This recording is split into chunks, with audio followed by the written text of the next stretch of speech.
Oh, okay. Yes.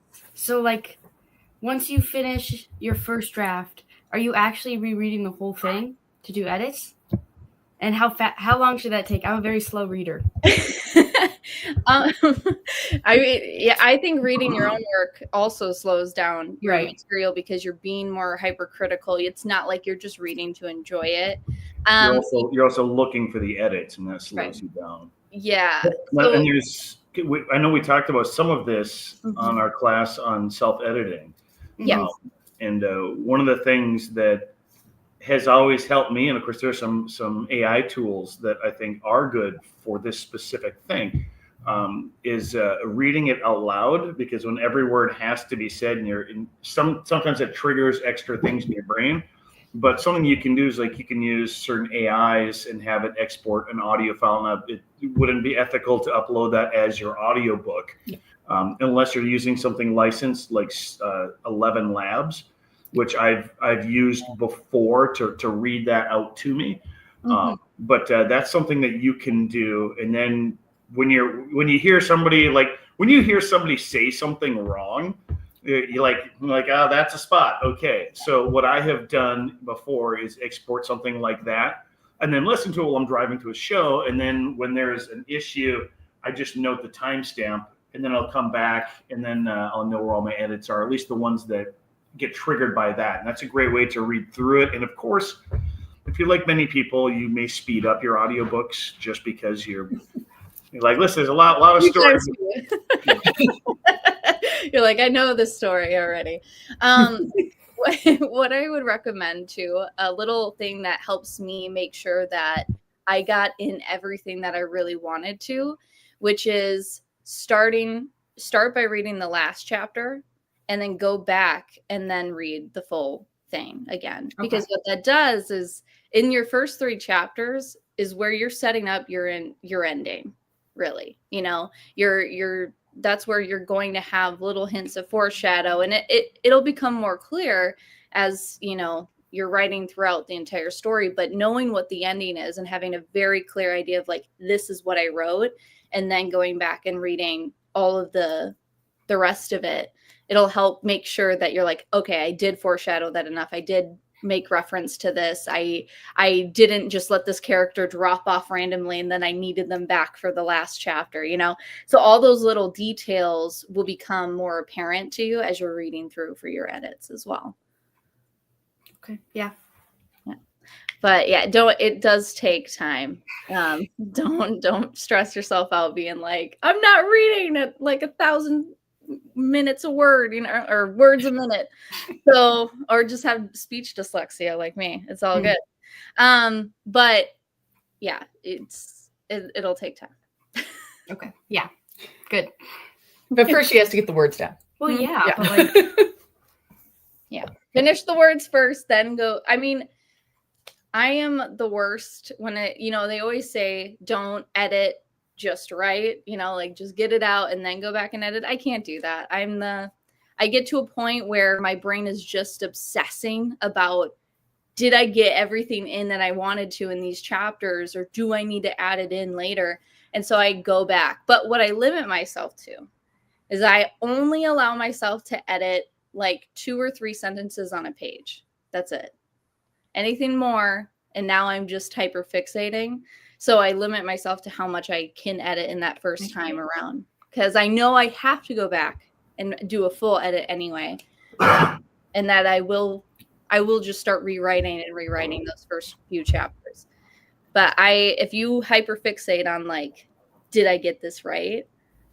And like, you can't get it out of your head that you need to go back and fix something, because otherwise you're not going to be as productive moving forward. I rarely even look at my screen when I'm writing, mainly so that I don't see the errors. And then I know I'm going to take a more cautious approach on my edits.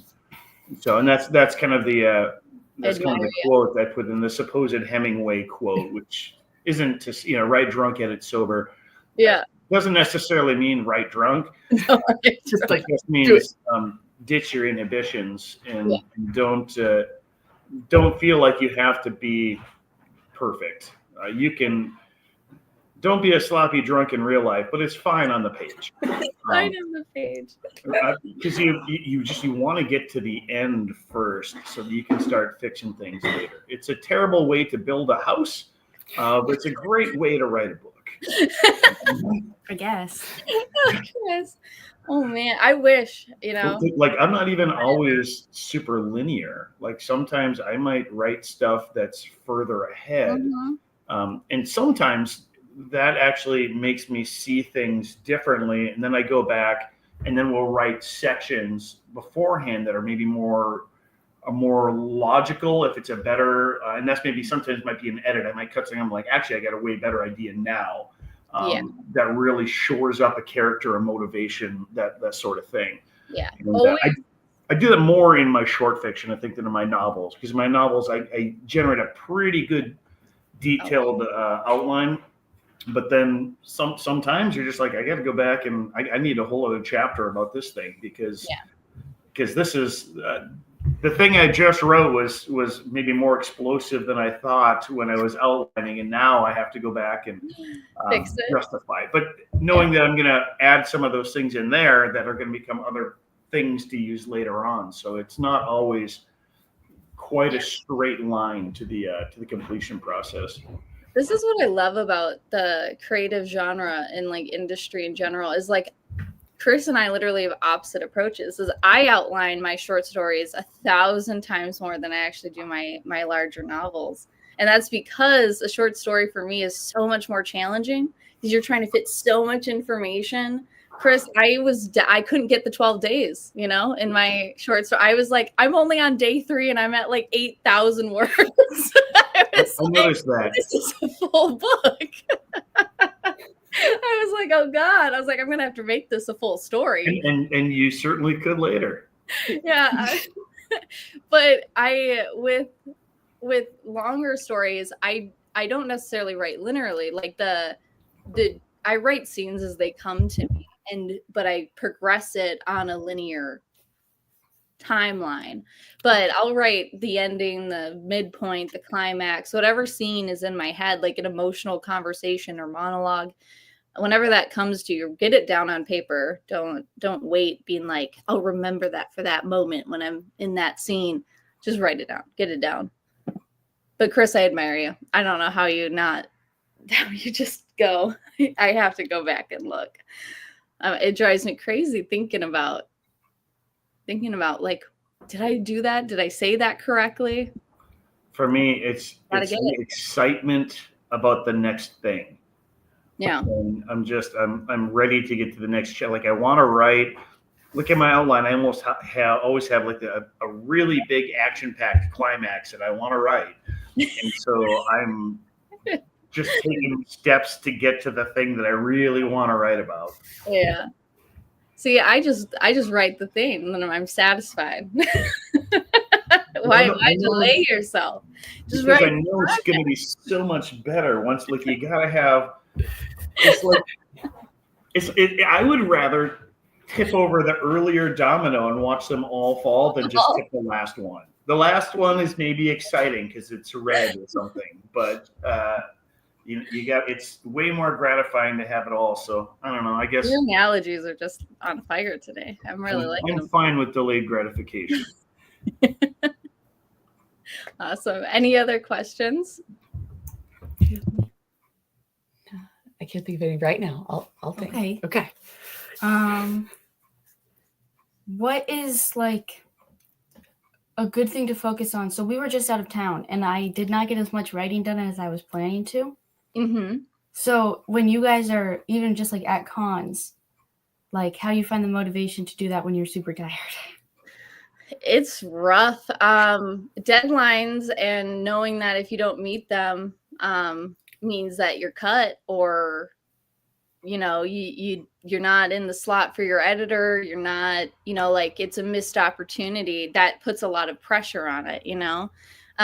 Having like a real consequence is a great motivator to get something done. Like in Des Moines Con, I was wrapping up my short story for Chris, so I literally was like this nonstop while I was behind the booth. and then later on at night, and then early morning to get that done. But it was because I didn't want to disappoint Chris, and I was like, I don't want to get cut from the anthology.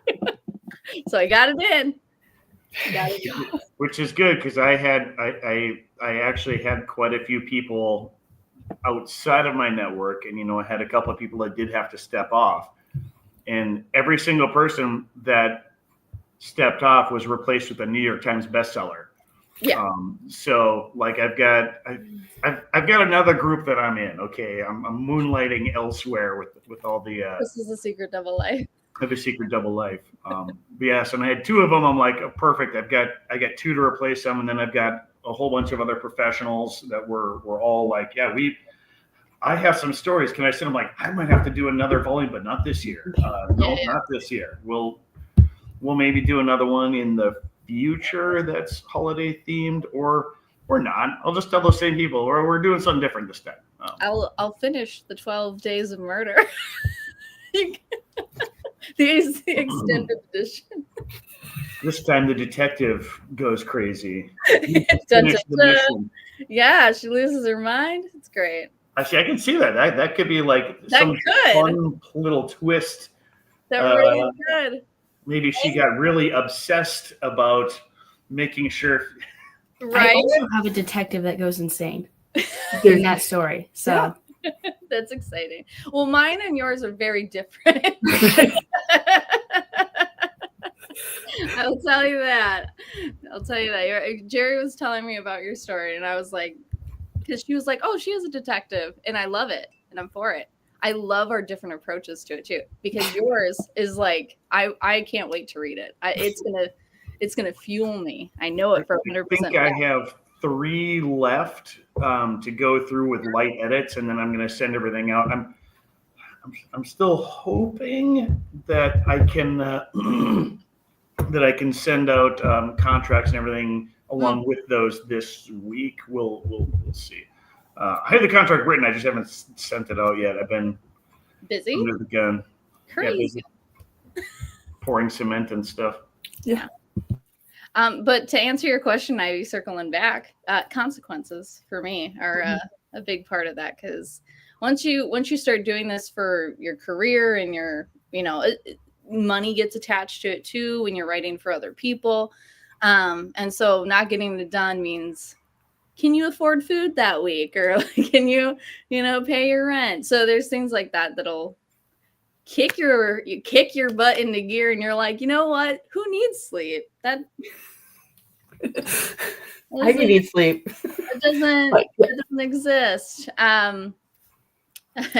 When you're in the real grind, sleep doesn't exist, but it comes to you eventually. Otherwise, a big part of it too is your passion for the project. So, are you telling a story that you really want to tell or have to tell? The compulsion to get those words out is a big part of it too. So I could do it, and she's supposed to write 3 hours a day. We pay her for that. Mm-hmm. So I guess if she doesn't do that, she has to go get a job. Sure. Yeah. Yeah, because you'd let me get a job. Well, you're gonna have to get a job if you write. You didn't let me get a job before I wrote either. So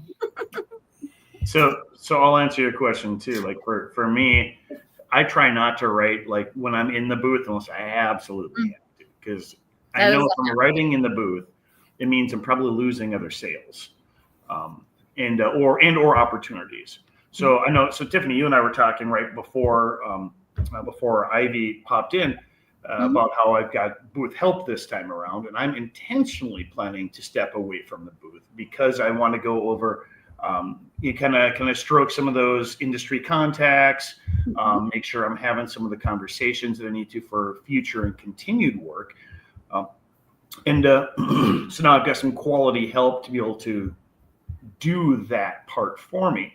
So when I know if I'm the only one there, I'm writing behind there, it better be because this project is really important, is high value, knowing that I'm probably going to be taking a slight hit in my conversation opportunities, my networking, and my potentially losing sales as well. Now, sometimes there are shows that are just there's Yeah. only 100 people in the building. This is obviously was an under advertised show or whatever. And usually those, nobody's having a good time. You're not missing anything. But for the most part, the shows that are active, that are filled, try and always keep your main thing. And so I try and compartmentalize what I'm doing, and I can write afterwards if I've got the energy. And a lot of times I do, because I go, like, I'm so tired and worn out after a show. I go straight to my hotel room. I don't usually do a lot of the after parties and stuff, and I just go and That's where I network.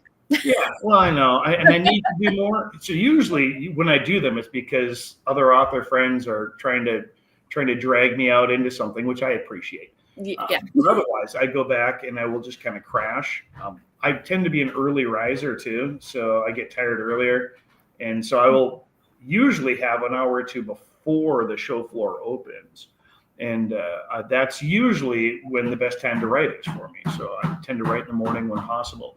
So I'll do those things, and then try and save a little time at the end to network if I got gas in the tank, or if I know if there is a party and some of the authors or someone I know is going to be there. So I just try and use my time as wisely as possible, knowing that there are other opportunities, that things, sometimes there's a better time to do a certain thing, and you can be at home writing and you can't be selling at a Comic-Con then because it's not happening. So if you use your time to the best of its ability and wisely, that's how I try and do it. Outthink the problem. Yeah. Awesome. Any other questions? No, not right now. Awesome. Heather, you got any questions? I'm learning a lot. Good. Yeah. So this Kickstarter thing is kind of crazy. So I know Chris is all for the Kickstarter. How about you, Tiffany, for like a first novel? I think it's great because it is essentially a marketing tool. It is it is just a launching point. Now, the only downside to doing something like Kickstarter is you're not getting those like first day sales on something like Amazon, which are going to help with ratings, right? What are you talking about? You keep going. I'll come and circle back to me. Yeah. Okay. Yeah. But with doing Kickstarter, you have a marketing plan essentially alongside of it, because you normally do a Kickstarter for 30 days or 28 days, whatever you want to set your limit to. And then you're marketing that, you're advertising that. There's a place where there's information for people to learn about the book. There's graphics. It's really organized and pretty. And you can make a book trailer, and you can do all these things for Kickstarter where it's all in one singular place. And social media is great for posting about those things, but it oftentimes people are only getting one snippet of the entirety, where if they're going to your Kickstarter, they're able to see the entirety in that one click. So I think Kickstarter is great for book launching. I think it's a fantastic tool, but it does take a lot of time, patience, and dedication to it. It's not something you're like, I have a Kickstarter, great, now it's there. It takes it. You baby it. It's a baby for 28 days. Okay, so you're not going to lose your ability. Actually, you're going to enhance it. Are you going to buy your own books on Amazon? Is that what you're going to say? No. So you run your Kickstarter, but you do your Kickstarter earlier. And like Tiffany said, now you've created your graphics. You've made the pretty version. You've actually sat down and thought a lot about your marketing, which means you now have some tried and tested market copy that you can begin to use when you're going to be rolling out your actual launch plan. So if you have your book, it's ready.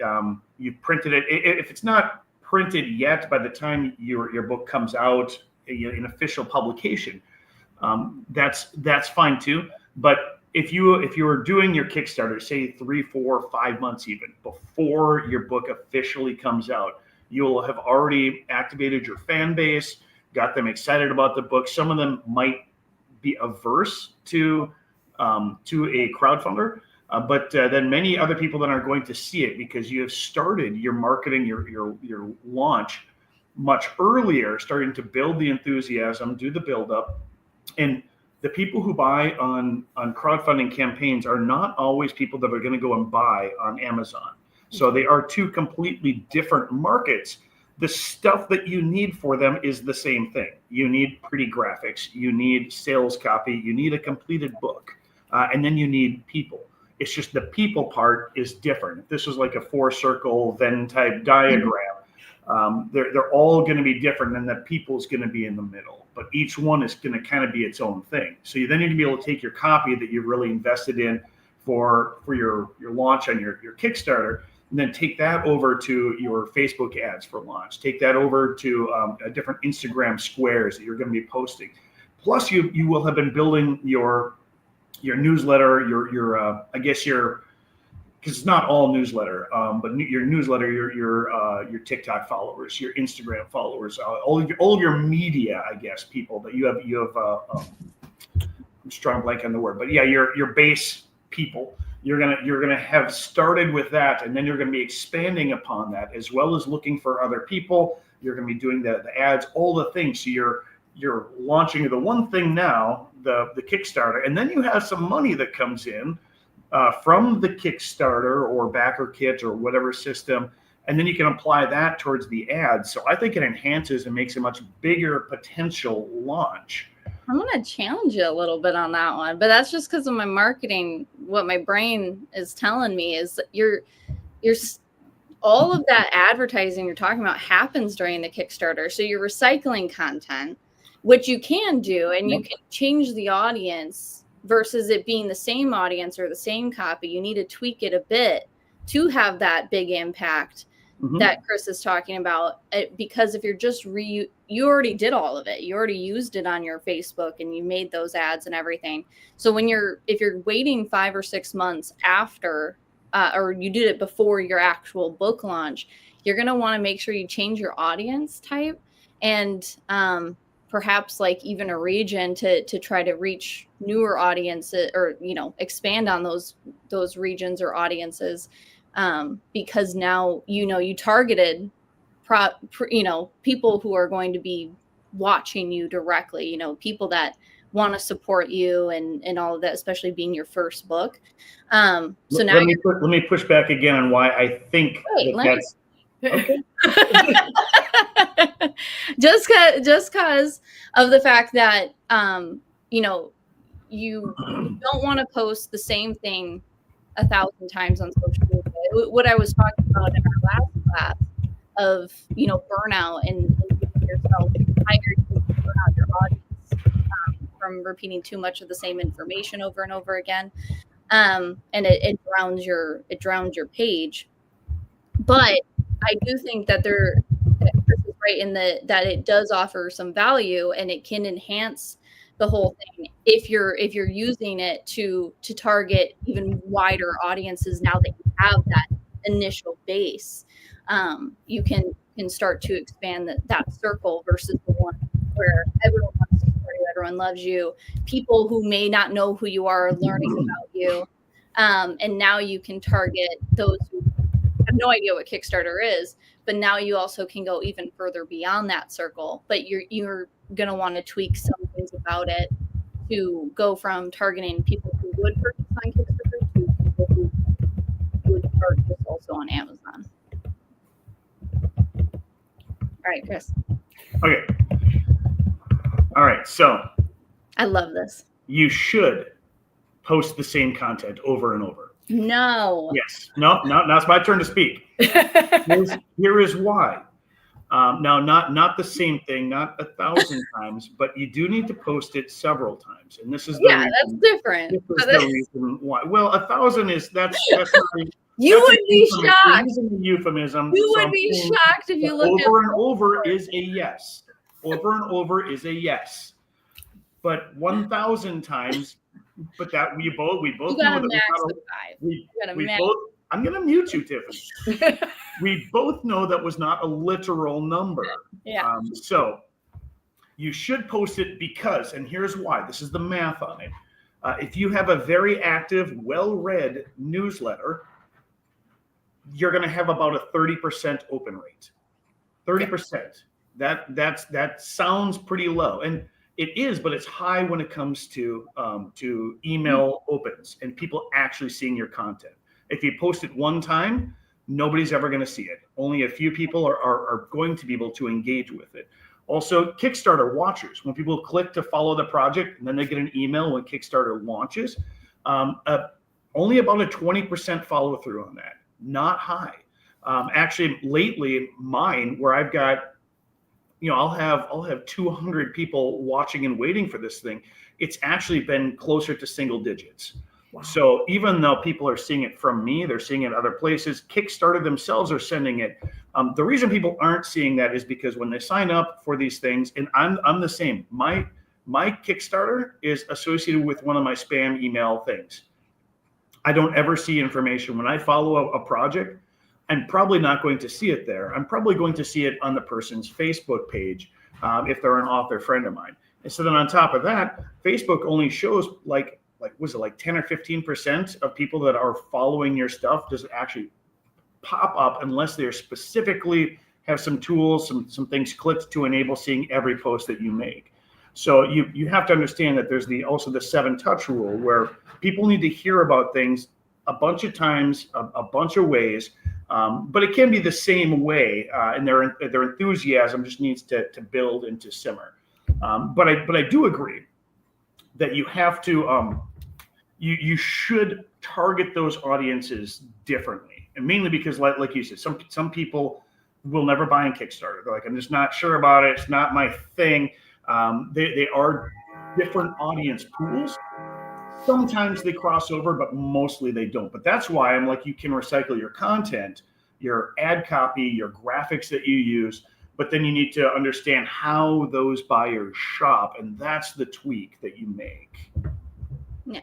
I mean, I agree fundamentally what you say. I think oftentimes when people hear, though, because of what we see just in marketing today, especially in the book industry, is if you look at a lot of authors' pages and what we see is literally the same post 20 times. Yeah, don't do that. Yeah, and that's what I mean, is like you have to tweak it.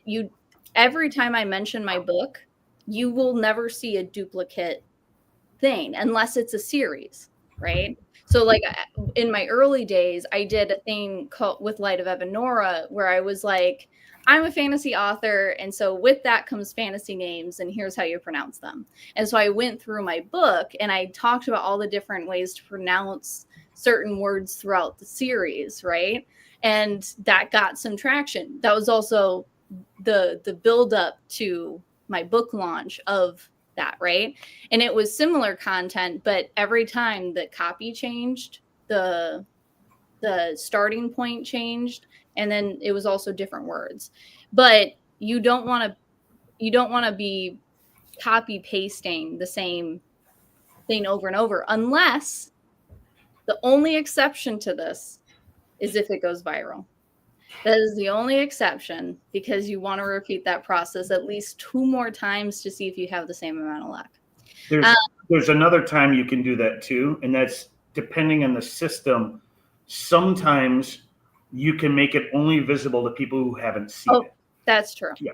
That is true. If you have an option on whatever platform you're using to do that, then you absolutely should. And that helps combat that idea that not everybody is getting drowned.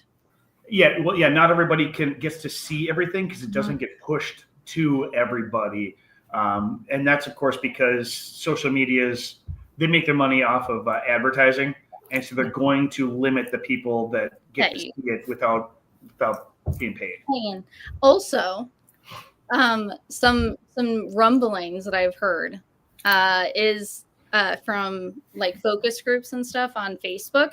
They have this like highlight feature now where it sends it out to literally everyone. Like that is its job, is to send a notification to all of the people who look at that follow your page. And in these focus groups, so many of these consumers hate this highlight feature because everyone's using it. So they start blocking or muting creators that use it frequently because it's filling up their notification system. I do that. Yeah. Anybody that uses @everyone, the second time it happens to me, because these people spam it. Yeah. The second time somebody does that to me within a week, they get You're done. Get out.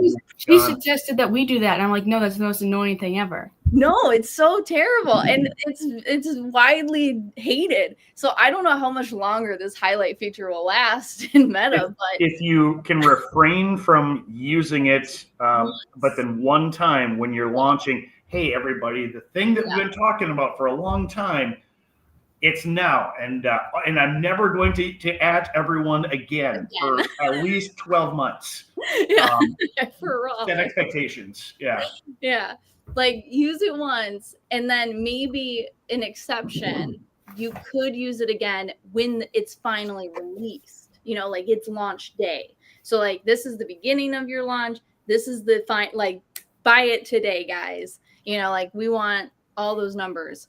You know, I'd say that's acceptable, but because no one's going to remember that you did it, you know, 6 months ago. Yeah, I get it a lot in like cover creator groups where the artist will add everyone. Yep. Hey guys, I have 3 new things for, and every week they're going to have 3 because their job is to create art and to sell it. I'm like, no, thank you. Yeah, I will stick with the same people that I normally buy my art from because they're not. Nowadays, you have 50 notifications from Facebook, and you're like, none of this applies to me. Mm-hmm. Single thing. I hate the feature. It's great. It would be great if it was limited, because then it does give expansion and awareness and does everything a creator would want it to do. But this is just annoying. Do a broadcast club like on Instagram or something if you're gonna do it so consistently. It's a little crazy. But Chris, I love going back and forth. I feel like we get the best information when we do stuff like that because there's different approaches to doing it. And I think at the end of the day, we're still saying the same thing because we both agreed that you can repost content. You just can't do it. Don't do it more than 5 or 7 times. I feel like 7 is pushing it. 5 times on the same platform. Now I'm saying. Same platform, like Instagram. I wouldn't do it more than twice on the same platform, but each way has to be different. Different, yes, it's different. It's not the. Hi, you're not copying and pasting the same thing. Hi, my name is Tiffany Nickel. We're not doing that. You guys got to switch it up a little bit. But on the same platform, you want to limit it, and there's only like a handful of people I've ever seen do very successful with repetitive content, and that's because they went viral. And I like that is what I've seen is a rare exception is people love the consistency. If it's a series idea, like here's fantasy names and it goes viral, continue doing that thing. Like that's how the one lunch lady who just eats lunch in her car. I think her name is Tiffany. And she just eats lunch in her car and she's like heart of palm with mustard.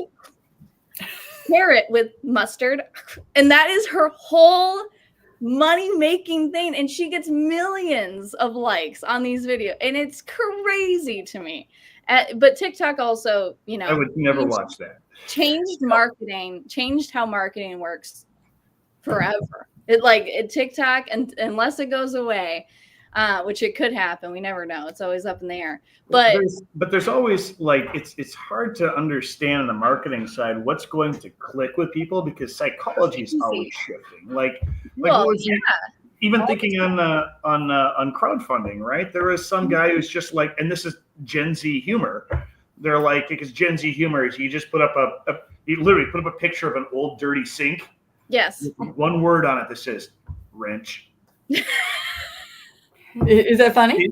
I don't know. If that was an ad, I'd probably think it was funny. Right? Like it's But it's so stupid. That's why I laugh. It's also it's a little. I wouldn't like the video. But and I just like take 2 things that aren't the same and you just put it on and people are like, "Okay, that's funny." But so for instance, in the crowdfunding world, there is the guy. Dogs. There was the guy who's like, help me make the world's best mac and cheese. And he raised like $3 million to make macaroni and cheese. They're like, And they're People like, are I weird. invested I think I 5 joined years the of wrong my group. life into this book, but I think it's going to be great. And people are like, It's No. because the personality. That's what it comes down to, is personality. Is, do they see themselves in this person? Do they feel like they relate to this person? And that's why I talk about, and I know I hate the way I say it, but it is what it is. You have to sell yourself. And that is a big part of the psychology of marketing nowadays, is if you're likable and charismatic and people can relate to you, you're going to do okay, because that's what people want to see, is this relatability. well, And and so what's my interesting about that, my dumb little video, had like 60,000 views and like a few hundred likes, and it's me in my pants and I got dab on both sides. And like that one blew up, and it was because it was a dumb little, like behind the scenes con thing. And it did really well. Does it do anything? No, except bring people awareness, and I got more followers from it. There's things like that I just, as a marketer, you're like, people like dumb shit, and sorry, minor ears. And they never heard that word before. How dare you? Yeah, she hasn't used that 13 times today yet. yeah. They like the feeling of like some relatability. Like, people aren't as elite as they used to be. Now, there's still a crowd for it, but people like more of the down to earth, and the actors and the directors and all these famous people, they like their people to feel more human. This is exactly the one area that indies can excel at, because it's Selling, the one thing that we can do that the big places can't. Mm-hmm. There's not enough of J.K. Rowling to go around if you want to have a conversation with her. You can't. If you want to sit down with Stephen King and have a conversation over coffee, over email, you're going to have to pay money for that. Like, there's just, because with supply and demand, we can make ourselves accessible. And there's a variety of reasons for that. And you can be famous and charge money for your appearances later. But for now, you can make yourself accessible, relatable, and that all leads into your marketability on your stuff. And everybody wants to say, I got an autograph from this person, or had a conversation with them before they got super famous. Like, that's what everybody, that's really at the core of what everybody's doing when they get excited. When you're like, and I knew that person you're the author. I would love an autograph. They were like, I was going to pass before, but now, listen, the off chance that you get really famous. Now this changes things. We really told does. at least one Uber driver, watch for There it. you go. You can say that you drove her Yeah. before she was big. I love it when Uber people ask me, like, or Lyft or whoever is taking me places, like, what I do. And I'm like, oh, I'm an author. And they're like, oh, they just assume I'm a like New York Times bestseller. Like, they just landed the coolest ride of their life. And I let them believe that. My presence is your tip. Well, we were driving around Hollywood, so I'm sure it wasn't that Uber driver's No. coolest Oh passenger. no. Yeah. You got too many real, like, Yeah. Celebrities. celebrities that could be popping up. Oh man. Okay. Any questions? Still got like 20 minutes. Yeah. Otherwise, What do you have? I'm going through my list here. Oh, that's a funny question. Social media for introverted authors. Are you an introverted author, Ivy? Yes. Okay. Well, Chris, he just went introverted himself. He was like, I need a He's getting coffee. What I'd say when you're being shy is like, you're like, I don't know, like, I like to be by myself. The thing is when you're doing social media, you are by yourself. There's no one else in the room with you. There's no expectation, or, it's like when you record a YouTube video, right? You're just talking to no one. You're talking to yourself. I purposely have like a mirror, or like a reflective surface. So I'm like just talking to myself like a crazy person, but I accept that, you know, that's the easy way for me to do it is I'm not doing it for anyone else. I'm just talking to myself in the mirror, and I'm letting myself just say things naturally versus it feeling really scripted. You can have like the topic you're coming to talk about. Like, let's say you decide you want to do a series that talks about your process of writing, right? So like from inspiration to submitting to my editor, right? Mm-hmm. You can 12 videos is like, we'll just say that that's what you're going to do. Your first one is just your introductory, right? You're just going to essentially rehearse what you would say if you were meeting a friend for the first time. Like, this is you did the Friends Bumble thing and you're going to meet someone. And so you're just like, hi, and you can be awkward because it is awkward and people like that, because everyone's awkward when they first meet people and are trying to talk about themselves. No one likes doing it. So everyone's going to relate to that. And so have that moment with the camera and, you know, or yourself, and just record it. And then the next video that you're actually going to be talking about, like maybe more of what actually inspires you, let yourself unleash. Okay, inspiration is like our bread and butter as creatives, because all we do is come up with ideas, from the absurd squirrels eating, you know, candy canes, and then aliens come down to examine their innards. You know, like there's I just came up with that. That's a great idea. It's fantastic. That's a book.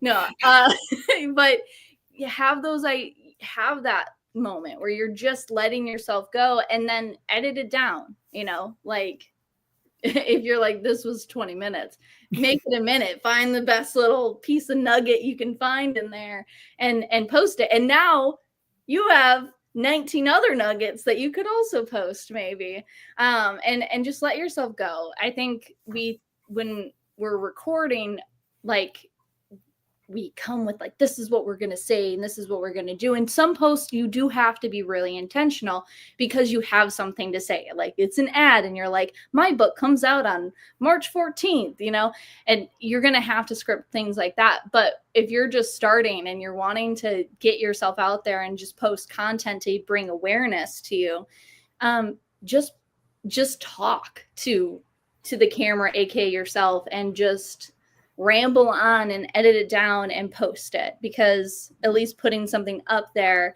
that has somewhat of intention, like in that series of from going from inspiration to submitting to my editor, you have a timeline for it and you have a reason for it, and it's very specific to, you know, your industry, but it's not as pressured as having to sit there and read a script or feel like the content is fake. It's just genuine you, but it still has all the intention and purpose that it needs to bring to why people would want to stick around and then later buy your book as you build up and tell people to.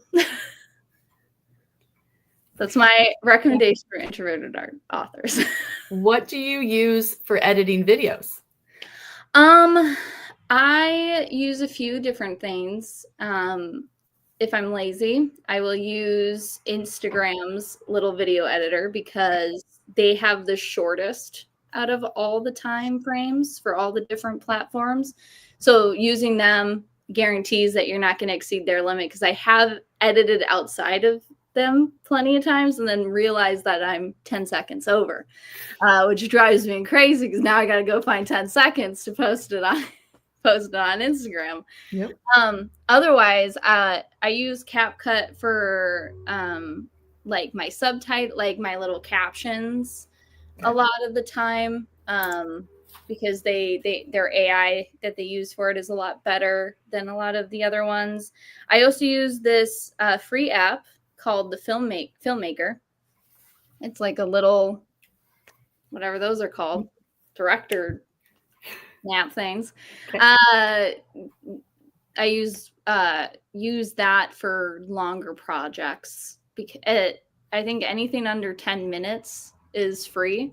Okay. And as long as you're good with like saving it to your device and then deleting that file from the app, then you can just continuously use it for free because I think you only get 3 projects for free at a time. Otherwise, I've also used for my YouTube videos and stuff, I use DaVinci Code, which is a big software. It's like an Adobe editor, like you have to pay for it. There is a free version of it, but you get like crappy rendering, you know, from the free version. It's worth it. Every major editing tool comes with a learning curve, and you will have to take time to learn with it. When it comes to something like Adobe or DaVinci, you have to learn how to use it because there's the lighting settings and all this, but you're going to get the best quality editing through it. TikTok, their editor that they have in there, they've improved it a lot in the last like 6 months. So if you wanted to use them as you're posting content, they actually have really good transitions, and all of it's free, and filters and stuff like that. So as far as, you know, social media editors go, TikTok's actually pretty great if you want to spice it up and do a bunch of stuff. One of the coolest features they have is their auto cut. Now, their auto cut's crazy when it comes to transitions. So you're just going to cancel all those out because it's going to just like flash you. But what it does is it syncs up your video to the beat of the video or of the audio that you do. So if like you have 12 clips and you have like a beat that goes like this, it'll cut at every beat to the next video. So it's very handy if you want to do something thematic like that. But I find that annoys me a little too much because they never put it in the section. They never have the section of the video that you want. So unless you only submit the section that you want, you can't really use it because you have to go in and change it anyway. There you go. Chris, you got any insight on where you edit?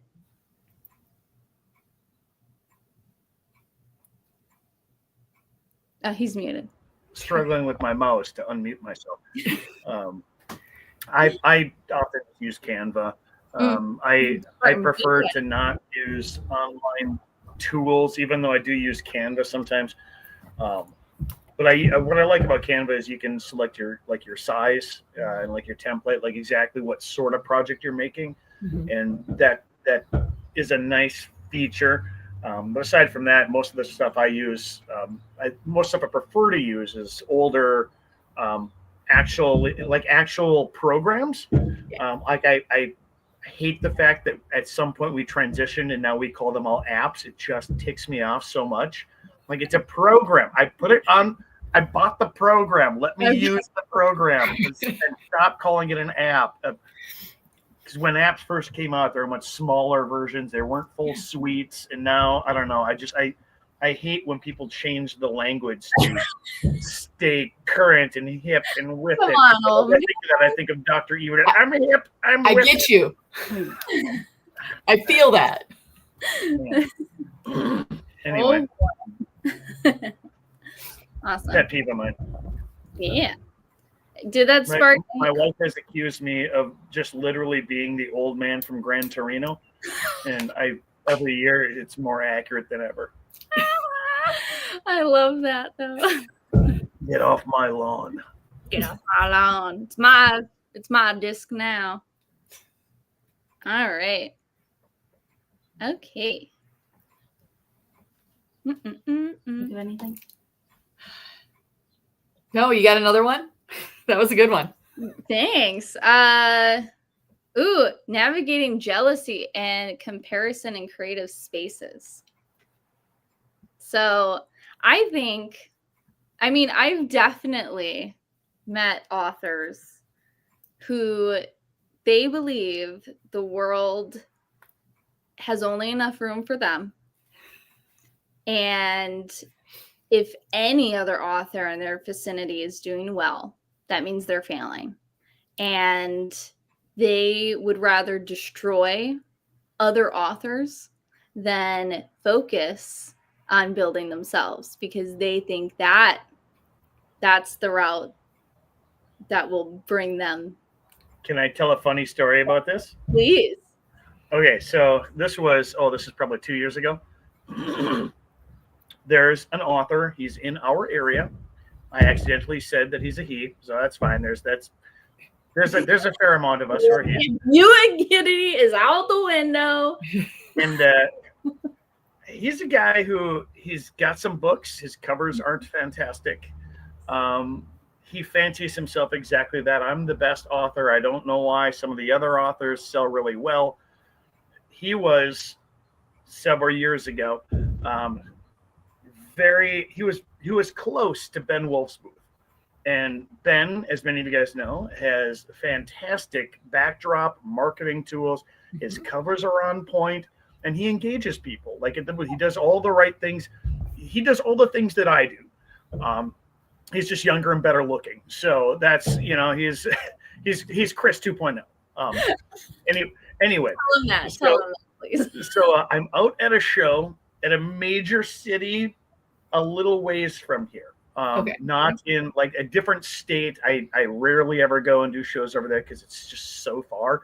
But this guy was there, and it was crazy. Now this show, Ben had talked his way into getting an end cap because I think he wound up splitting with somebody, and somebody didn't show up that was splitting, and so he swapped, and then was able to on the fly, knew he's got the stuff. It's with him. He's like, can I have the end cap? I'll pay the extra for it. Swapped into a booth and made a savvy marketing decision for sales, and it was perfect. Well, this guy, I'm setting up my booth, and I see he is just down, like 2 down the aisle from me. And he's sitting there, he's like, yeah, I'm an author, this and that, talking to somebody else. He goes, yeah, this ego author over here was just like taking over the whole thing and like hogging all the traffic, and he was just dunking, just trashing Ben. Wow. And I'm sitting there, I'm texting Ben, I'm live tweeting what this guy is saying about him. And we both know this guy, and he's just like, that's pretty funny. So whenever Ben and I are having some fun, teasing each other, I'm like, yeah, you're just an ego author, Ben. It's become a thing now. We're like, what even is that? What is an ego author? Like, we're all ego authors. We're all ego authors. We all want our name on it. It's not like being an ego lifter. Yeah. Like, hey, that's a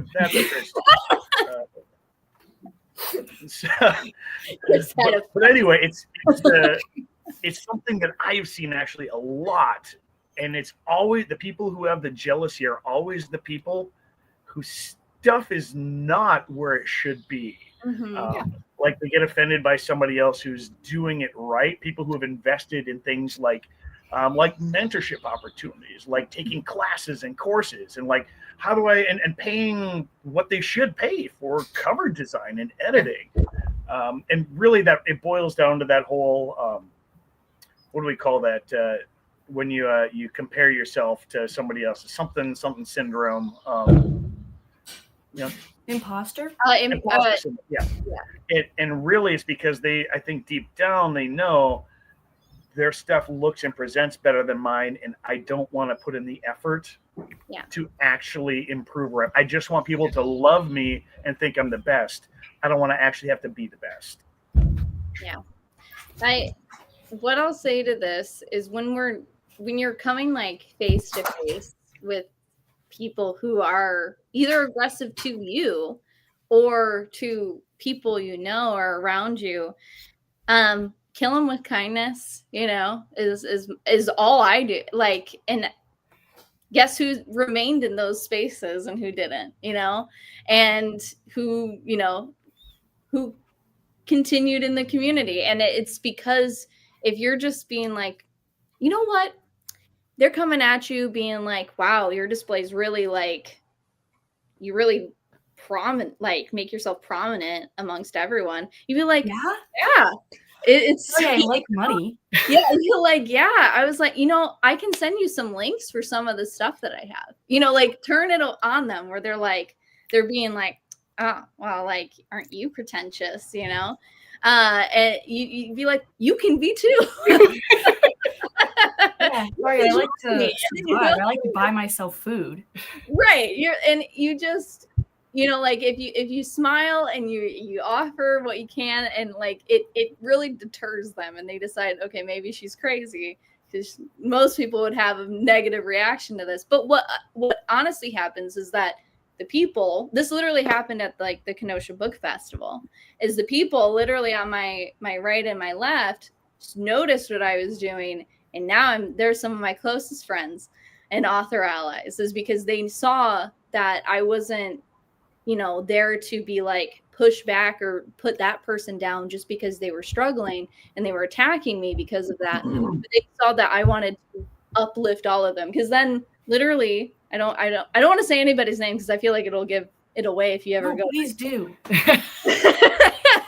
But one of the other authors, she goes, yeah, I would love those links. Could you send them to me too? And suddenly everyone was like a part of it, being like, no, let's all be friendly and loving and help support each other. And now as other events come up, I get links from all these different authors being like, are you going to this event? Are you doing this event? And I do the same thing for them, because that's how early on, that's how the author community got actually built in Kenosha, was these negative people that were coming to these shows. One person literally took their book. Someone had passed their booth, took their book, came out from around, interrupted the sale of another author, and literally was like, oh, you missed my book. Let me tell you about it. No joke. I've seen that. Jerry and I had that happen at Gen Con. At Gen Con last year. Yeah. What happened? It happened a couple of years ago, but the lady was able to come back, but she had a large number of complaints. Gen Con is when once you're in, it's almost hard to not come back if you don't want to, which I appreciate on some level. But but usually I have found when it's the straight up jealousy about your quality, what you have, your success, usually people stand in the back and just glower at you, and you can feel their seething resentment. But if they do have a conversation, it's usually passive aggressive versus aggressive, which is why it's tons of fun just to play inept, pretend you don't get the passive aggression. And then you can kind of shift the conversation when you offer to help them, or you're like, hey, I teach some of this stuff. A lot of times what I'll do is,